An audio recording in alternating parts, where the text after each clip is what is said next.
Good morning, everybody, or afternoon, I should say, everybody. Today, it's Mark Bradley here. Today we have Ryan Markewich from Creative Roots Landscaping on the webinar, and I'm just going to interview Ryan today and just really kind of ask him about his business and how he has done such a great job at introducing sort of a different way of running his business, or certainly different than a lot of other businesses, using open book management. So we're going to dive into that right away. And to get started, Ryan, obviously I've got your website up here on the screen. You guys do amazing work. Just wanted to kind of ask you sort of to get started by telling us about your business. Tell us what type of work you do, how long you've been in business, that kind of thing.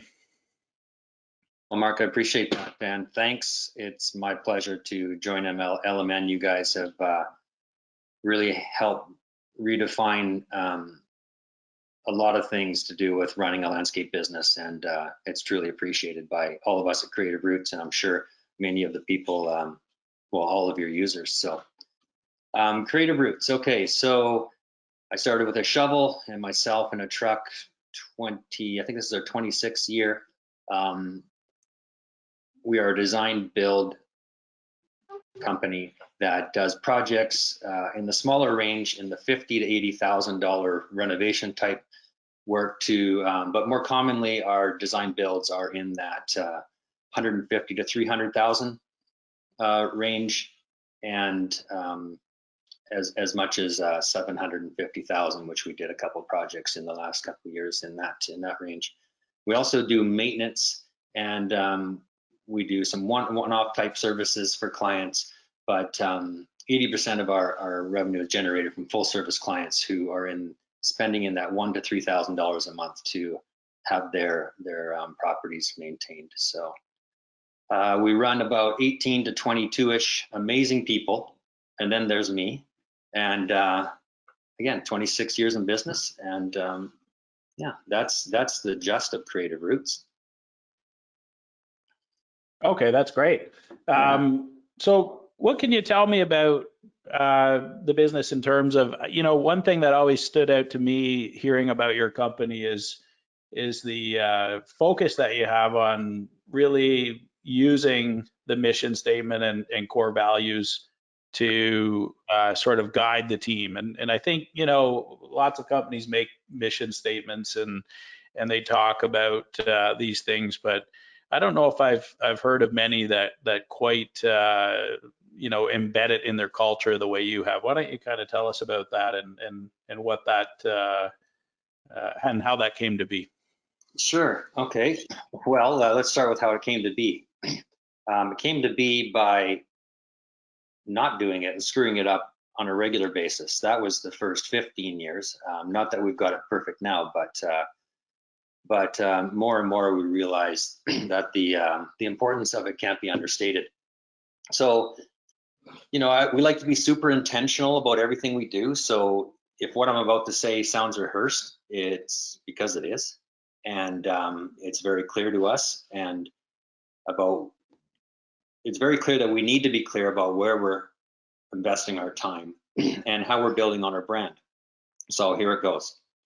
We are skilled, caring, and service-oriented team who design, build, and maintain luxury residential landscapes for really nice people who appreciate our attention to detail. So my question to the audience, or anybody who's ever asking that, or anybody who's joining our team, is there anything about that statement that is not clear? Is there not anything that you don't understand? And so that is kind of our mission.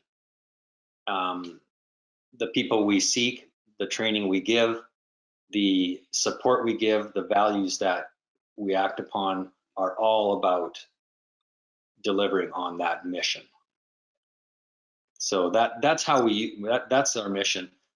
With regards to core values, it's super important for us to define our core values and include actions so that people understand what that means to me and what it means to you and what it means to the person in every aspect of there. So it's really about putting your ethics into action, the core values.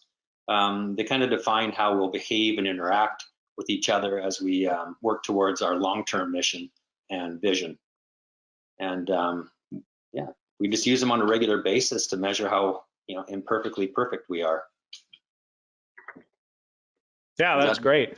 Yeah. One thing I forgot to mention was for anybody who's on the webinar, just use the little questions window as we go, and I'll kind of prompt Ryan if you've got any specific questions as we kind of get into things here. But Ryan, could you explain what does open book mean? And I think that term gets thrown around a lot of times, and sometimes it gets misunderstood because there may be different levels of sharing financial information. But in your company, could you explain what open book means, and kind of maybe explain how you or why you decided to run the business that way?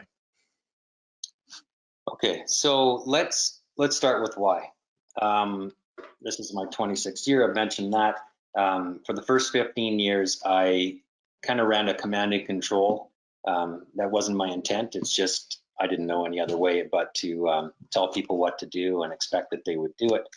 And of course, everyone knows where that leads if you're not leading with good intentions, etc.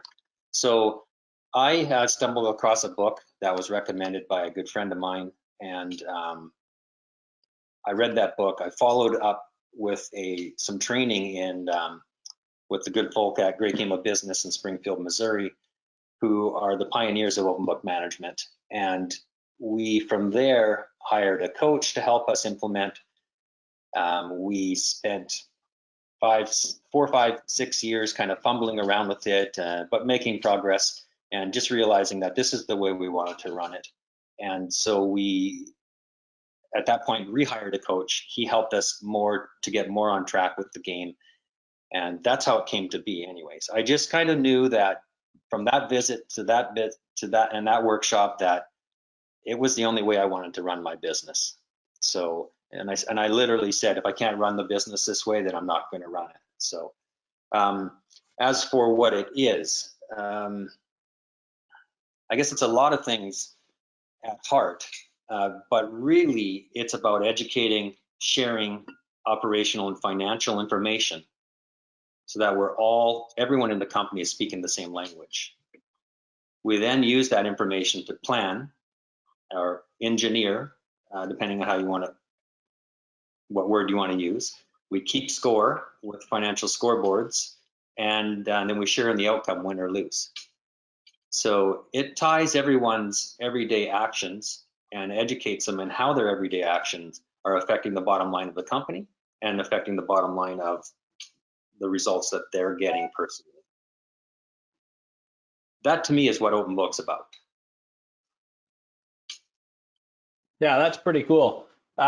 So how often do you share numbers and information, I guess, related to the company finances and I guess what kind of things do you measure and share? Okay, well,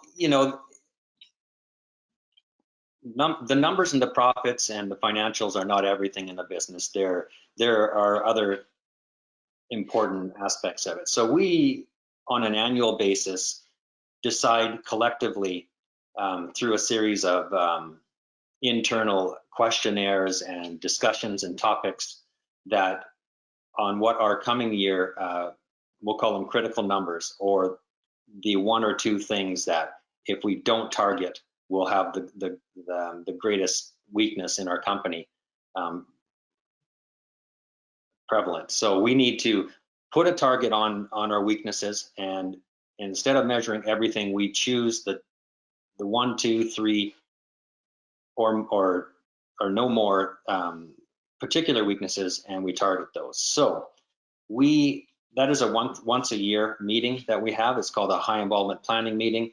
From there, we share financial information on a weekly basis with our team. Every week, yeah, that's great. Yeah, so we have a departmental meeting that measures gross margin. We also have and that's per department once a week. we have a company-wide meeting where everybody attends that looks at the entire company's profit and loss statement, that has agendas, and it really gets us understanding where we are on the playing field relative to our plan. Wow, that's cool. And so how would you say that, like, sharing that information and really, I think, being that transparent, what kind of impact has that had on staff? Like, do they, I know myself over the years, I ran my company heavily around estimated versus actual hours. And some foremen and some crews, I could see that was super stressful to know that information, and particularly when things were maybe going over budget. How have you found that with the team? Do you feel that they deal with that well, or how do you manage that day to day? I guess, is it stressful for the staff to be informed? Because I think you and I have talked before. Often, I think a lot of the employees in the field think that the jobs make a little bit more money than they actually do, and when they start to see the reality of how tight the margins are, it's sometimes shocking and I think stressful. But what's your experience with that? I would say that, and I know exactly what you're talking about, Mark. I mean, there's certainly been people over the years who, before they're able to stay long enough with us to get a good education on the rules of playing the game and how we operate, and the reasons why, are intimidated. Let's call it intimidated. I've never really seen anybody scared of it. I think that, and there might be a fundamental difference between the way you did it and the way we're doing it. And I think you did it on a project by project basis. Would that be fair to say? Yeah, definitely just always focused on estimated versus actual hours. And I definitely found that to be super stressful. And by times, had to coach people through, getting past, the plus or minus, if you will. I guess you kind of take on the sports team approach where, you get in a rut, and just wondered if maybe open book management might alleviate some of that, and wanted to kind of get your advice on that. I believe it does, and I think like I said, there's a fundamental difference in that you're focusing on just one aspect of the business, whereas we're actually getting everybody involved, not necessarily involved in every aspect of every aspect, but more so involved in the overall understanding of how the company's doing. And our profit sharing is tied to how the company is doing as a whole, as opposed to one project. So I think there's a difference there. So, because not everything goes well at every time. I'll give you a good example. I remember a story, probably 15 or maybe even 20 years ago. I had two great employees. They had a small courtyard job to do. And I said to them, look, I think we've priced this thing right. If you do really well on it, I'll give you a bonus. And I didn't define what really well was, because I really didn't even have the skills to define what really well was. So I remember they ended up doing really well on it. But in the meantime, another project had gone south. We lost a bunch of money on it, and I pulled the plug on the other bonus. Now, it wasn't that the ones that did well couldn't understand that there was probably good intention on my part. It was just that there was no scoreboard. There was no way to share that information and look at the overall health of the business. So I think there's the difference there, is that now we have a way to say, how are we looking overall? It's not like you're looking at your knee to see how, if it's sore. You're looking at your whole body to see how is it functioning as a whole, which is important. Yeah, no, I mean, it's pretty cool. It kind of, you either kind of win as a team or kind of die as a team, using the method you're describing, which is pretty cool. I'll give you one more story. You'll like this. I always worked from kind of morning till dark, and I always thought that everyone else should do the same. And so, even after about 4 or 5 years of running open book management, and you can see behind me, maybe your viewers can see, I have a scoreboard there, but this is the typical scoreboard we have. I remember Fridays being our biggest maintenance day, and our clients kind of wanting the best work done. And we were always very busy. I never got home before 6 o'clock on a Friday for all the years I was in the field. So one Friday afternoon, after I hadn't been that involved for about a month with the teams, I was walking through the farm and I see two of the trucks rolling in at about 3:30 in the afternoon on a nice day. And I thought to and I could just feel my blood pressure going up, thinking, what is going on here? Like as if they couldn't find any more work to do at these clients' places. I was just about to walk down the stairs into our war room where our scoreboards are, and so I did. And I looked over there quickly at the scoreboard, and I could clearly see that they were ahead of plan. Their forecast to the end of the month and even to the end of that quarter were far exceeded plan, and it was 35 degrees out. And I just took a deep breath and said, I don't need to worry. They're tracking me. They're tracking it. They have the Jumbotron. If the players at a basketball game didn't have the scoreboard to look up to every time they put a basket in and they turned around and ran back, they would be worried and nervous. Everyone would be freaking out. But here we know the score and we know what that means to us because we've predefined what that means to us. Yeah, that's awesome. I mean, that's kind of nice when everybody knows that they're winning. Certainly makes the place more fun. Hey, Mark, and for that part, and to testament to what you said, or to follow up on what you said, it means a lot to them to know when they're losing. It does. Yeah, it's more stressful to assume the worst than it is to know the reality for sure. Yeah. But how would you know when to turn it up? Yeah. If you're a good player, I don't know how many people out there play sports, but I mean, I don't know. When I'm losing, I want to play better. And so that it's just a natural human desire to win, in my mind. Yeah, absolutely. Yeah, and that's what makes it fun. Yeah. Got a couple questions that popped up here that I'll just ask. One is a good question. What is the book? You've referred to the book a few times, and maybe you could share the book. Sure. So there are a lot of books, but the one that I focused on the most, the one I carried in my lunchbox for 10 years, whether I read it that day, week, or month or not, and used as the Bible, was The Great Game of Business, and by Jack Stack. He pioneered open book management. They're out in Springfield, Missouri. They're a good group of people. There are several other books that I've read that focus on these topics.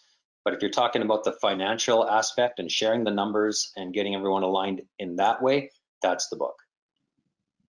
For sure. Yeah, no, I've definitely heard good things about the book from others, and we do have some other clients who are practicing and implementing. But you always stand out in my mind as the guy that's done it. So can you also maybe just share? We have a question here. Assuming you're sharing operational profits, how much information do you share with your staff to address, assets, buying, trading equipment, appreciation or depreciation of company assets? Is that stuff that you kind of leave out because it's more sort of back end business, or do you sort of get into that level of detail when you're trying to share the financial information? Okay, so that's pretty easy. We share everything, but those things are not high level. They're not. We plan those things and we discuss it, because having an education about how's the money made and where does the money go is what this is all about. So at the end of the day, if the company didn't do well and there wasn't a profit share, or people more commonly called bonus shared, that they're not left guessing where the money went or pointing their finger at the owner for taking too much. So the only thing we really don't share are individual salaries. My salary is shared completely because I just really wanted to be transparent with people. And but as for the depreciation and everything, there's an education component, but on a weekly basis, it's just lumped into an overhead line item. Yeah, that makes sense. And if that overhead line item was, you know, let's say it's $30,000 a month is our plan approximately, and you know, the third week in, we've got an actual of 30,000, and we forecasted to finish at 35,000. Well, there's a variance there of where we're at, where we're forecasting relative to our plan. That's above 10%. That means we have to report on it. Whoever owns that line item has to stand up and tell the story about that number and report on it. So, for instance, if it's depreciation, if the variation is because of depreciation, it might have been because we bought a huge piece of equipment and that's changed the number. Then we would quickly speak to that. But more often than that, we're focused on the numbers that can really drive results: revenue, gross margin, labor margin. Okay, So, and second part of that question from Kurt is, if you're comfortable sharing, what percentage of the profits do you end up sharing amongst the team? okay, so that could be a whole nother webinar on profit gain sharing. And I'll quickly give you the example. Gain share, I call it gain sharing because there's nobody in this company after they're done an education and an annual budget planning session that doesn't understand we need X amount of profit in the company in order to survive the winter, in order to have startup capital in the spring, in order to make additional capital expenditures on equipment or other strategic type investments. So we would have a baseline number of profit that would be what we call level one. That is the level wheelbarrow full of cash, so to speak, as we use the analogy here. And then from that point, we have 20 levels of profit sharing that are in essence adding cash to the wheelbarrow. So anything above level is split 50-50, 50 to the company, 50% to the employees in 20 levels. It's a little more complicated than that, but that's the gist of it. And assuming that you learn this technique through the book, The Great Game of Business? I learned that technique through the book. Yeah, we put our spin on it in a few different ways, you know, to make it work for us. And just like any game, you know, you evolve your own rules. There are rules to the game. Everyone's aware of them. Everyone signs on them, up for them before they play the game. And but yeah, that's where I learned it. And so how would you say the impact of open book, how has it affected things like staff accountability? I mean, obviously the number one complaint from business owners that I hear, you know, after it's hard to find people, is it's hard to get my people to, you know, care as much about the details, whether that be the quality or caring for equipment or, you know, caring for the customers as I do as the owner. You know, what would you say? Has it really had the impact that you expected in that regard? I think that's always why people think of going down this path and sharing more information. What could you say about that? Okay, so let me separate open book management with open book finance. Open book finance, just sharing the numbers or putting a profit share program into place will not align your people completely. It gives them information, the good ones, the ones who are already kind of naturally service oriented, or, you know, kind of live the same type of values that you live, will take the numbers and run with them. It'll help them make better decisions. But the ones who aren't are just the ones who aren't.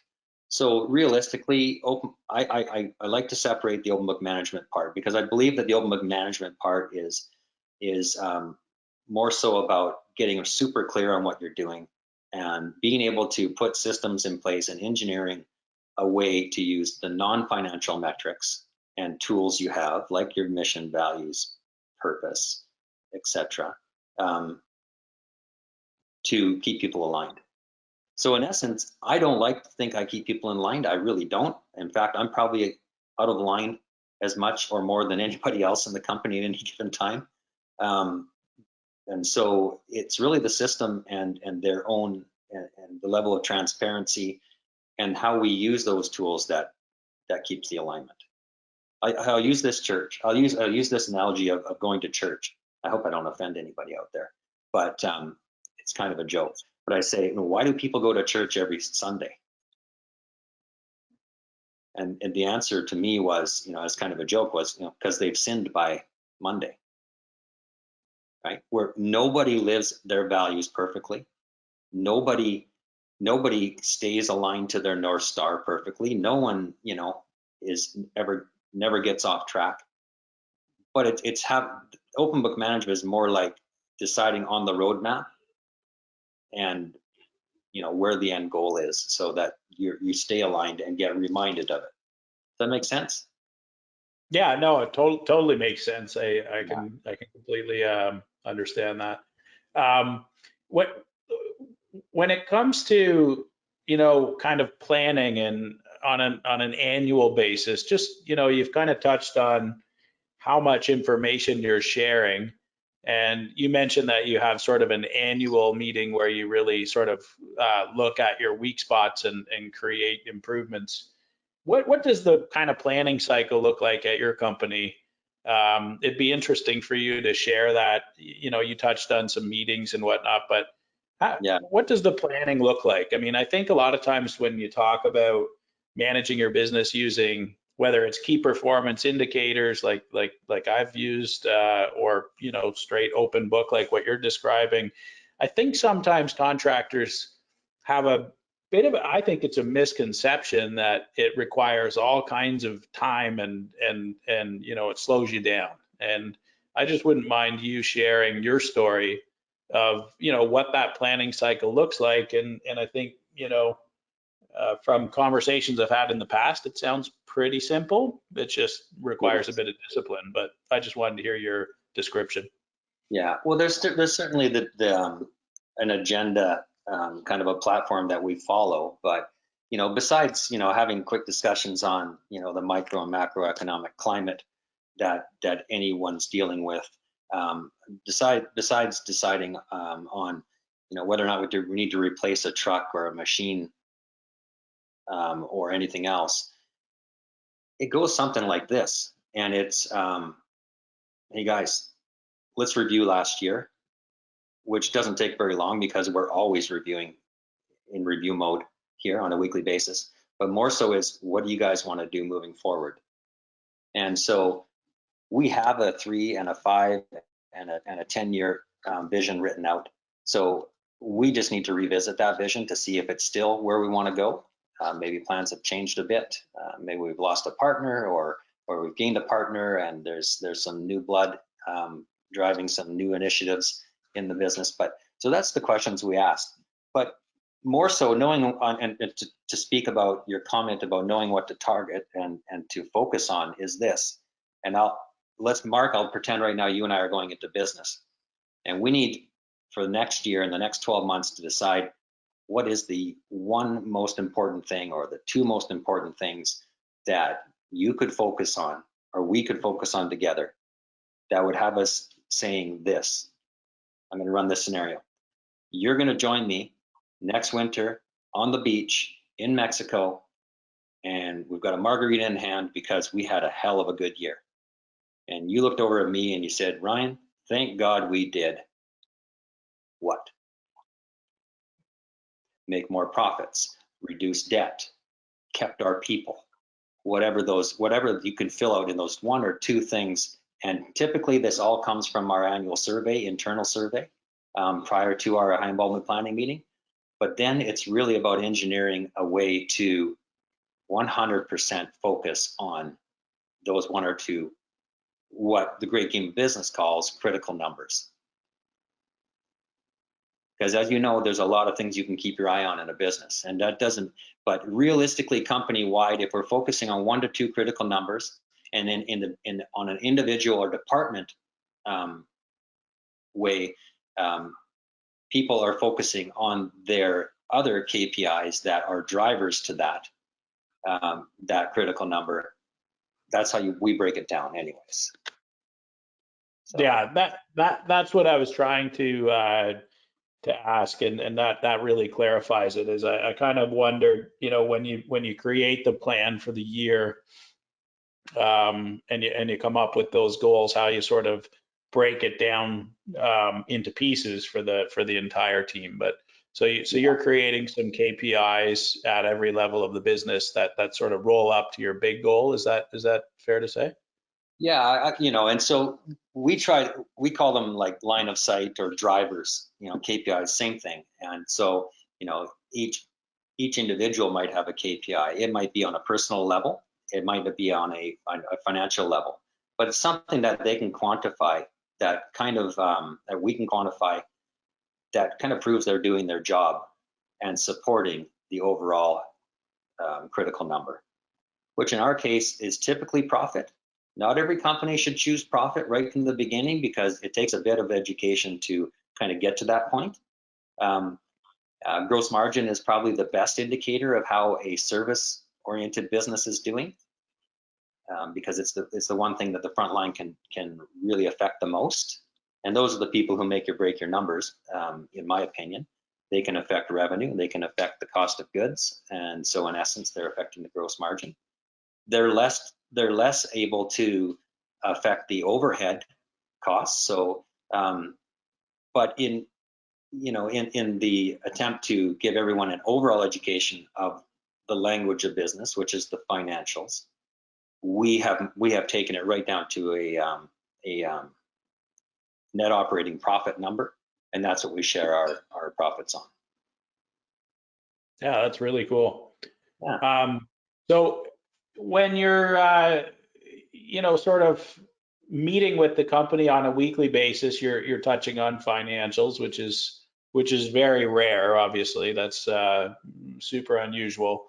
How do you feel that you take that down to, let's say, the frontline worker who's laying flagstone or planting trees? Do you use some sort of a driver, as you call it, to kind of share with them what the productivity expectations are, or do you sort of leave that to them to just do their, or do you feel like the accountability to work in the most efficient way is baked in just by the awareness of profit, or what does that look like in your company?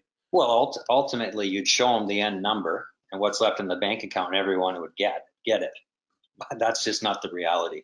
And so, in our weekly departmental meetings, there's also statistics taken from our financials that are delivered to them the day prior to their short meeting. It's a 20-minute departmental meeting weekly, then a 1-hour company-wide meeting weekly.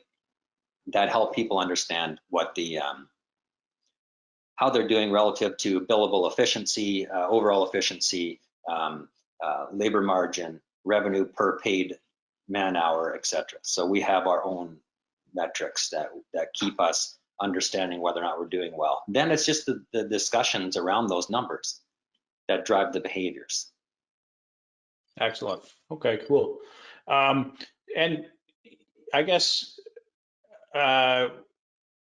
when you're hiring people and onboarding them in a company with open book management, what do you do differently, or what have you learned over the years of mastering open book management in terms of hiring, onboarding? What does your hiring and training process look like? Having open book management is kind of the guiding principle in the company.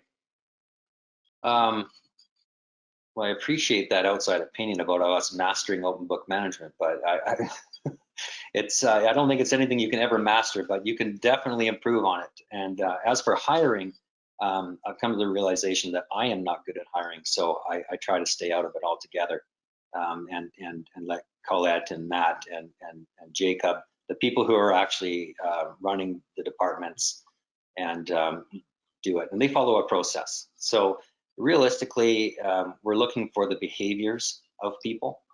Not that skill is not important. You can teach skill, but we're not looking solely for attitude. We do need skill also, obviously. But it's just helped us get really clear on what game we're playing, what bus we're on, what direction we're headed, however you want to say it. It's just going through that process of involving the other people in the business. The people you're in business with is what I like to call them, not necessarily employees. It's semantics, but an interesting way to look at it anyways. Involving them in what we all feel will shape the business. And so the other people care about who's joining us because they have to work with them, and their profit sharing is also affected by the actions of the others. So that's how it's, being transparent and involving open book management has kind of changed the way we've looked at things. So it's not so much about, hey, Ryan interviewed a guy who thinks he's great. He used to work on a farm in Saskatchewan, and his uncle says he's a hard worker. He must be. To, hey, these are the type of people we need, and this is how we're going to make sure that we stay on track as individuals, not just keep the employee accountable, but including myself and the other owners of the company. Oh, great. And there's something on your website that's kind of cool. We'll open up this page here called Give Back. I'm super proud of that. I noticed this yesterday and wanted to ask you about this and kind of clarify what it is and what kind of impact it's had on the company and your people. Okay. You guys can hear that phone ringing? One more ring. Okay. So we started doing the Give Back program probably about 10 or 11 years ago. This particular this speaks to all of it, but one part of the Give Back that I'm particularly proud of is came from an idea Colette, our part owner and office human, had, was Yard Angels. And so at the heart of it, what happens is our weekly financial meeting is attended by all employees. All employees at the onboarding, in the onboarding process, have agreed not to be paid directly for that 1 hour meeting. In lieu of that, they show up every week at the same time. We feed them, we discuss the financial information, we talk about the place to come and the future of the company, and the value of each person's wage is put into the Give Back Fund. We then choose together where we're going to spend that money. So whether it's a cash donation to the food bank, or it's an in-kind project to fix up a needy person's yard, not needy, a person who is not able to look after their yard. And that's what the Yard Angels was. So 3 times a year, we put it out to the public for nominations for people who have maybe been bedridden, or they're just not capable of looking after their yard. And we go in as a team and we do kind of a 1-day makeover for them. It's well received, and it just makes everyone feel good. So you mentioned the staff are actually donating an hour a week of their time to this program? An hour a week, yeah, throughout the entire year that goes towards this. And I think, to date, I mean, don't quote me on this, but we're probably in excess of $120,000 that we've, in-kind and cash work that we've given back to, probably 99% of it into the local community. That's incredible. I mean, congratulations. And what do the staff think of that? What kind of impact has that had on company culture? I mean, often you hear about companies doing things like this, but you never really kind of hear the behind the scenes. And in this case, that your staff are really going well beyond the usual, in the sense that they're actually donating an hour of their pay every week, which is way beyond what you typically hear. Yeah, and I couldn't be prouder of everybody, whether it's past employees or current ones. To me, it's really well received, and they're just proud to do it. Not everybody can make an in-kind event. Maybe they had already planned a weekend fishing or something like that. But the people who can come out. We plan, organize it. We get in there. We do the work. We have fun. We have a beer afterwards, and we just know that we're living better by giving back. I like to joke around. I like to joke around and say I only do it because I'm selfish, because it makes me feel better. So I guess that's true altruism. So next, I mean, hard not to talk about what's happening in the world right now. Certainly we're trying to stay positive and look forward, and having a conversation with a leader like yourself is, no accident. I thought you'd be inspirational for a lot of people, and wanted to ask you, in times like this when the business ownership role is a tough place to be in. Often it's lonely for business owners. The old saying, it's lonely at the top, so to speak. Yeah. What have you done to, I guess, pull the team together and maintain, the strong culture that you've developed, and kind of face what's happening, and the impacts that will almost certainly impact the economy and consumer spending over this next while? Yeah. Okay. Let's start with my notion that there is no top. Lonely at the top. I get that. I've used that so many times, not to describe myself, but more so to say that we're all in this together. And at some level, we're just all playing different roles and all parts of one whole. So I typically don't use that. But at any rate, what my role in keeping people safe at this point is being in isolation, because I spend my winters in Mexico, and I only got back 11 days ago. So I've been locked up. Other than that, Mark, we're as scared as anybody. We've been very fortunate to date in that we are still operating. We've implemented all the World Health Organization and local authority measures to ensure that we're being as safe as we can for our clients, for our community, for our coworkers, etc. The office is pretty much closed. We are now holding e-huddles, so financial information in its entirety is being shared weekly electronically, and we've been getting amazing responses from our staff about what those numbers mean, what we can do to affect them, and just overall appreciations. I think the trick really to staying on top of this is a few things. One is keep current with the data. There's a lot of new information coming out regarding COVID. In its essence, it's all the same. Stay safe, keep to yourself, etc. But as things evolve, we just want to make sure we're keeping that communication up. No different than we're keeping our communication up about where we're standing with the financials or any other aspect, or maybe even a non-financial metric. But the second part of that is contingency or planning. So, how are we going to keep operating?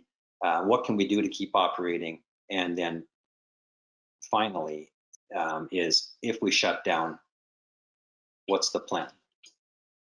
And I think most people's plan is, people go home, they sit and they wait until things get rolling again. But, really, I kind of feel sorry for, or actually I shouldn't say that. I said I won't say it that way. I'll say that I'm super happy that we run the business this way and we include people in the designing of their future, because when it comes to times like this, when you really need to pull together as a team, when you really need to talk about what this means to everybody, when you really need to think about what this means today and tomorrow, we've already got the platform, we've already got the practice of doing that. So that's kind of our take on how open book management is helping us. And if that helps, is that kind of what you were looking? Yeah, I mean, I was just kind of interested to hear, how, how you've kind of shared that information. I think, but that's great. Um, I just sent out a note yesterday to everybody, just talking about basically everything that I just mentioned. But we're going to get together this coming week and have a company-wide meeting. We'll be 6 feet apart, 2 meters apart. So, and we'll just go through everything. We'll go through the financials. We'll go through the current situation. We'll talk about the latest updates on COVID, and and we'll talk about what this means to our clients. What we can do if we do get shut down. And I think that's a good opportunity for us to really dive into some more financial and other education while people are not working, if it comes to that. Strengthen our yeah, position. definitely. And I guess another question that I just thought I'd pick your brain.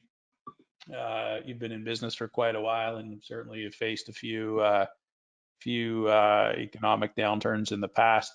What are things that you've done to kind of focus on maintaining profitability and stabilizing the company during those sort of difficult times? What would you look at, and I guess maybe share how you would make some changes if any come to mind? Um, there's the obvious things like being able to you mean during a crisis. So Or if let's say business falls off, maybe I don't know if you've lost any business, or yeah.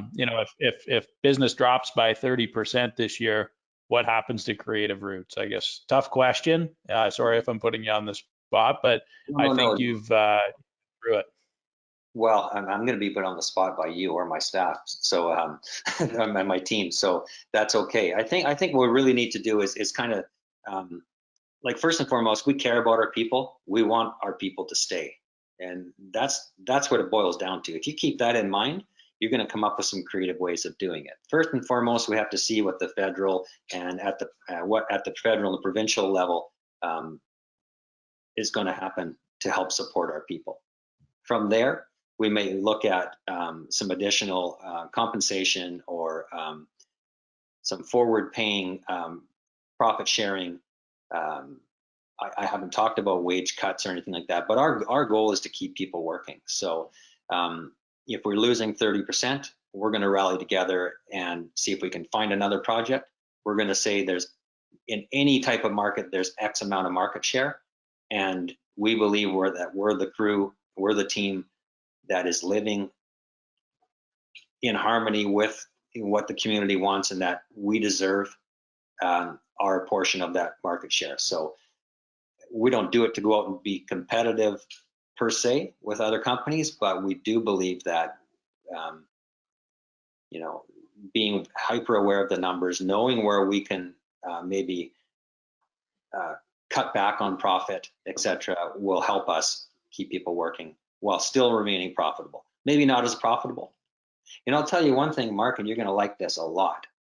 LMN helps.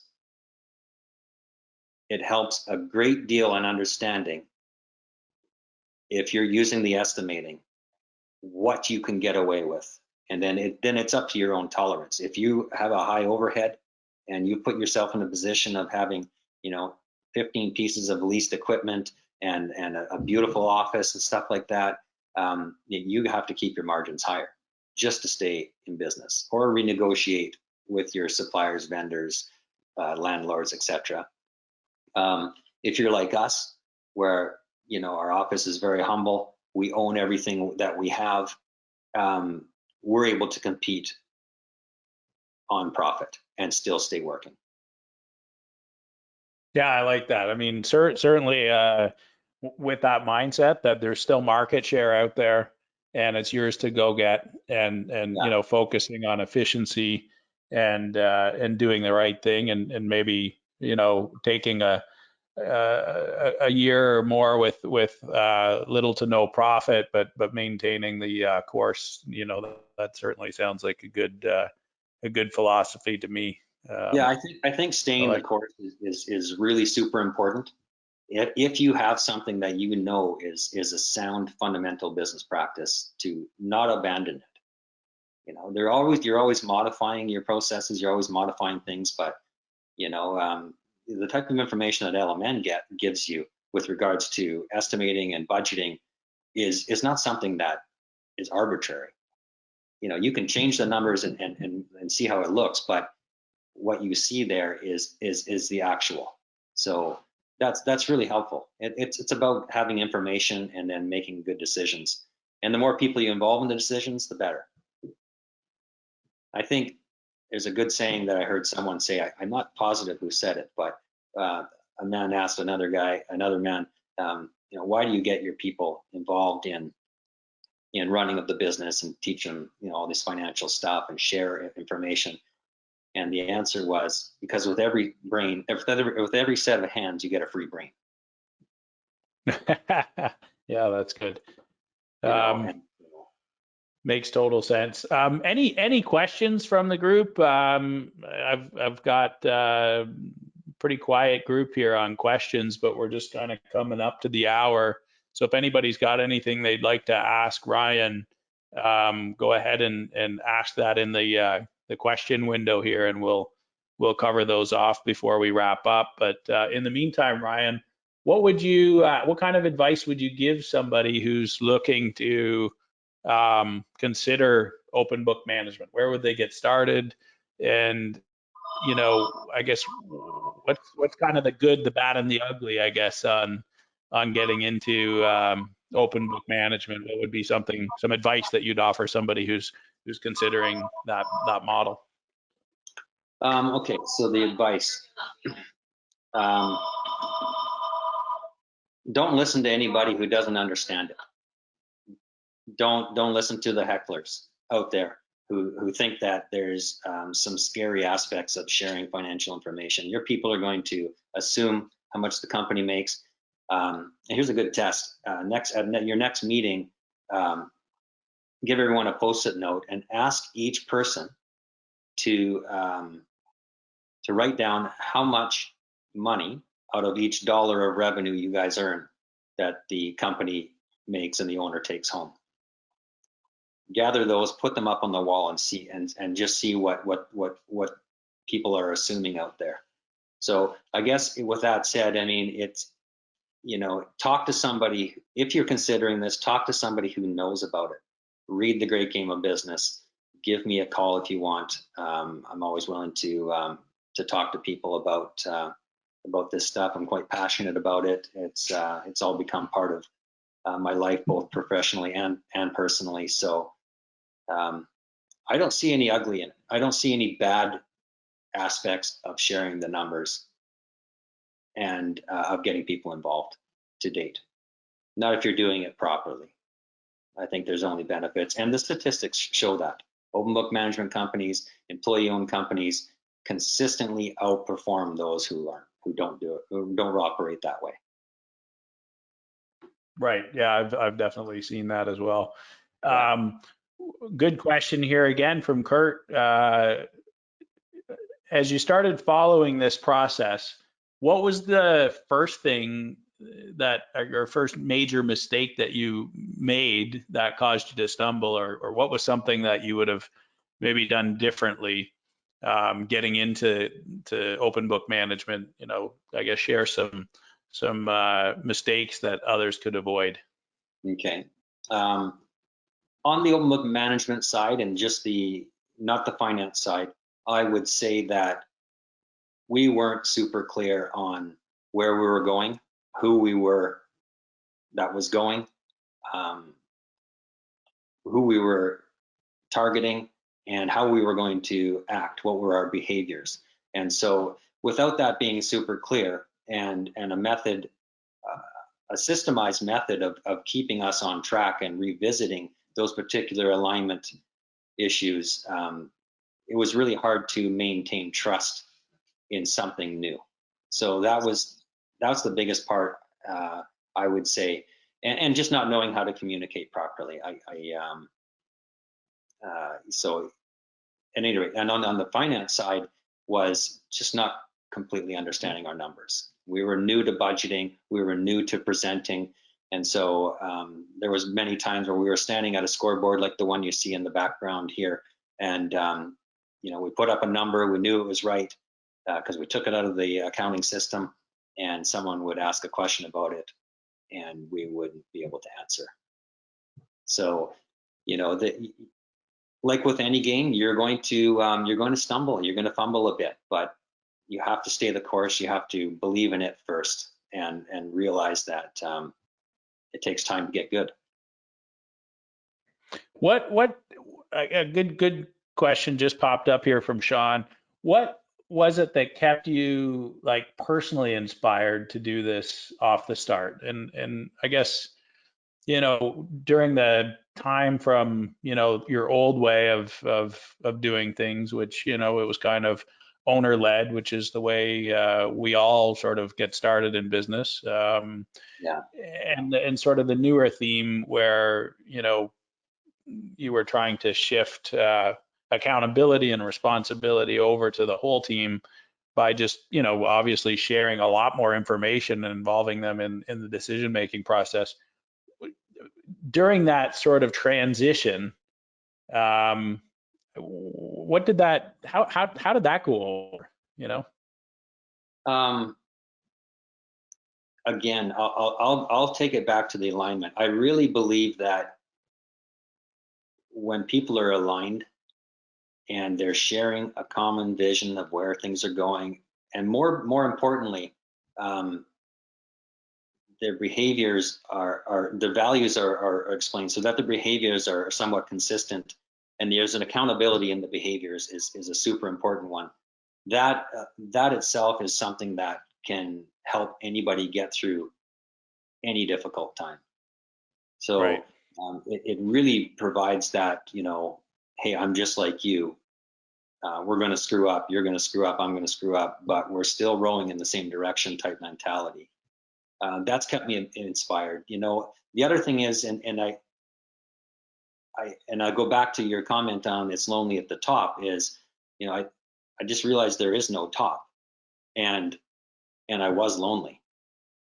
So I was not at the top, so to speak. I mean, I get the analogy. I get the concept of being at the top, but I didn't want to be at the top, and I didn't want to be lonely. And I always use the phrase, I don't want to change employees like I change my socks every day. So I just wanted to keep people around, and keeping people around involves good communication.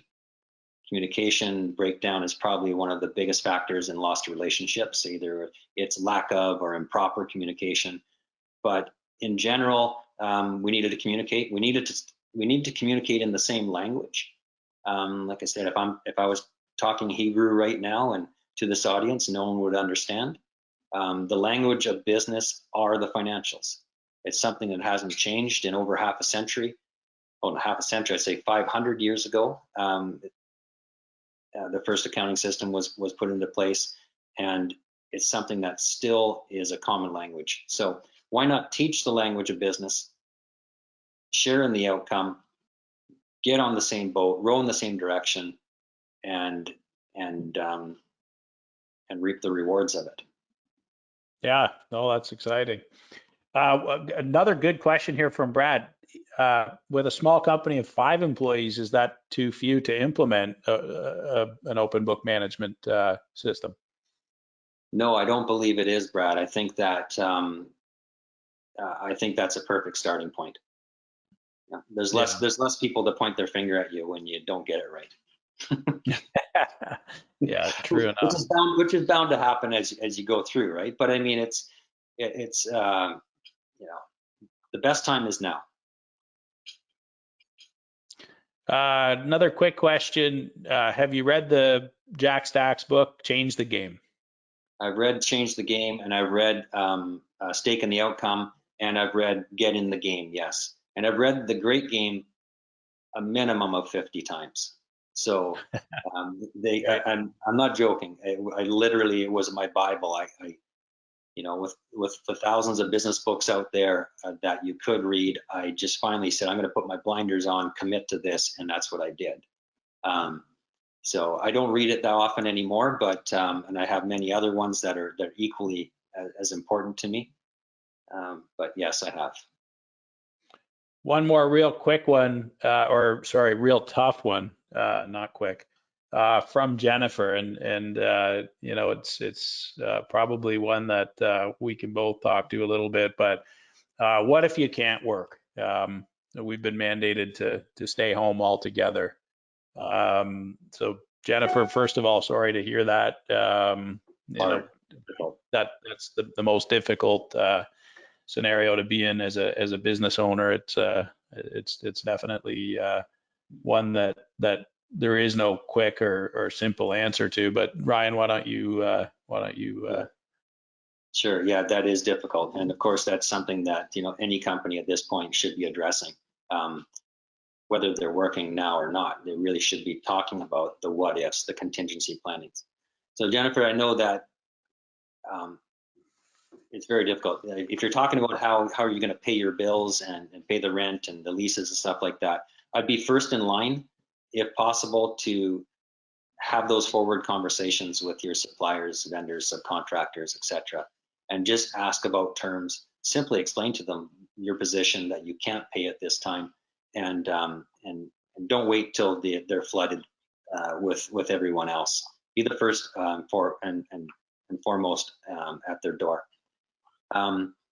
Second to that is, I think like my comment a few minutes ago about, now is the time, now is the best time, is if you're looking to change operations, get tighter as a group, get your alignment more in a line, implement something like open book management.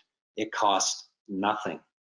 You don't need to be operating to read. So to have that sit down with your employees and have a discussion about how you can strengthen your position as you come out of this particular downturn, and we will come out of it. I just watched Jack Stack from Great Game of Business talk the other day, and he's expecting. He says, "Don't quote me on this," an 8 to 13 week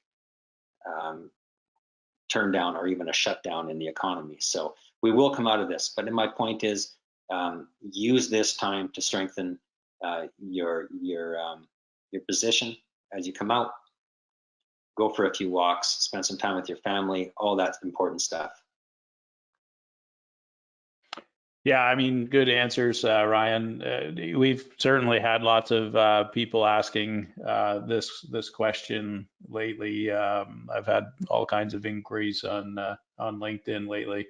I would say exactly what you said off the start. If it's a financial concern, reach out. I know the banks are backlogged, but they're very, very sort of understanding in this situation. So I think deferring lease payments, mortgage payments, any financial obligations, credit card bills, extending lines of credit, accessing the government programs. There's some great programs in both Canada and the US for some relief and some loans that have been made available to small businesses. The governments are definitely stepping in because, obviously businesses like this are super important to the economy.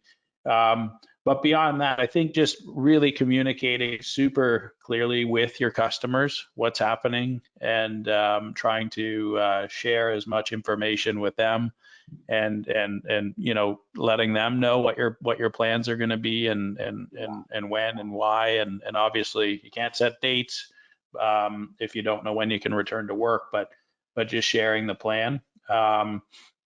And then I think probably the most important of the three is just sharing the plan with your staff.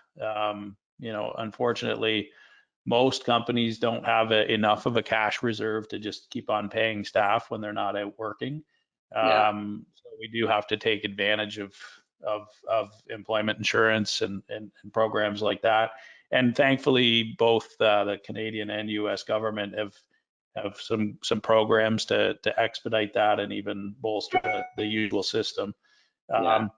But beyond that, if you are in a full lockdown, try to get your staff to meet on meeting platforms like this. I mean, Zoom, GoToMeeting, there's lots of different ones, Skype, and maybe help them out with some personal financial planning and kind of reassure them and help them, because one thing I've noticed over the years is a lot of the lower skilled workers are not terribly financially competent, and sometimes they make some bad decisions, and I think it causes a lot of anxiety. And I think if as an owner, if you have a little bit more obviously a lot more experience dealing with these matters, just sharing and helping your staff create some plans and pointing them in the direction that they need to go, that can be super reassuring. And I think it'll have a big impact on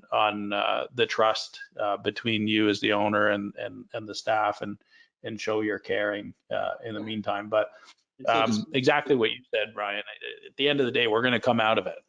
Yeah, of course. And the only twist I'll put on your comments, which are all great comments, is when I don't say I want to share everything. I want to share everything I know about them, and I want to help them. But really, my staff and my employees and my partners, etc.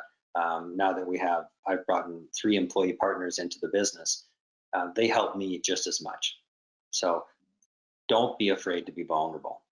Sit down on this type of meeting or other, however, whatever's safe.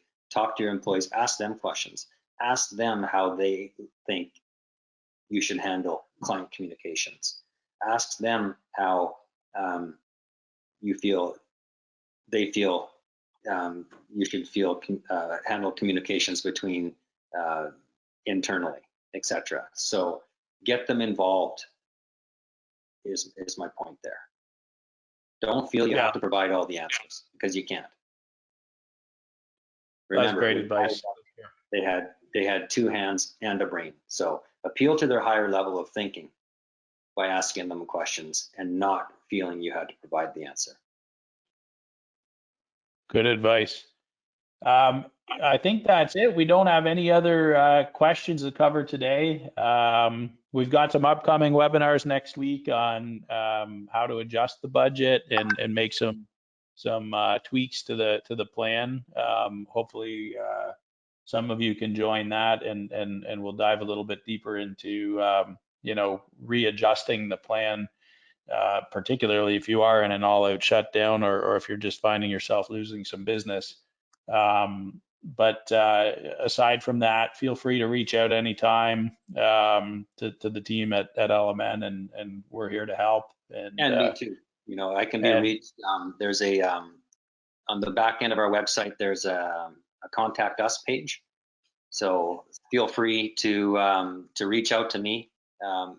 Also, my telephone number here in Canada is 250-826-6250. My email is ryan@creativeroutslandscaping.com. If there's anything I can do to help the listeners, feel free to give me a ring. That's amazing. And Ryan does help other contractors introduce open book management in their businesses as well. So if you do need an expert to help with that process, if that's something you're considering, Ryan's the guy, and we've certainly seen that firsthand here at LMN, and that's why he's on the call. So thanks for joining us, Ryan, and my pleasure. We'll chat soon. All right, take care, everyone.